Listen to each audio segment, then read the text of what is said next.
5 సంవత్సరాలు రోడ్లన్నీ పూర్తి అయిపోయినటివి, సగంలో ఆగిపోయినాయి.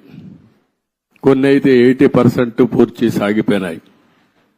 అదే మాదిరిగా బిల్డింగ్స్, మొట్టమొదటిసారిగా నేను వెళ్ళింది శాసన మండలి, శాసనసభ అభ్యర్థులు ఎవరైతే ఎమ్మెల్యేలు ఎమ్మెల్సీలు ఉండే క్వార్టర్స్కి వెళ్ళాను. 80-70% వర్క్ అంతా పూర్తి అయింది. మిగిలినటి ఎక్కడేసిన గొంగళ అక్కడే మిగిలిపోయింది. ఆ తర్వాత పక్కనుండే ఐఏఎస్ ఆఫీసర్స్, జూనియర్ ఆఫీసర్స్ యొక్క క్వార్టర్స్ చూశాను.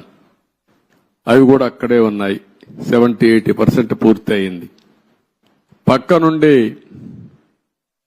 సెక్రటరీస్, అదే మాదిరిగా ప్రిన్సిపల్ సెక్రటరీస్ బిల్డింగ్లన్నీ ఉన్నాయి. అవన్నీ కూడా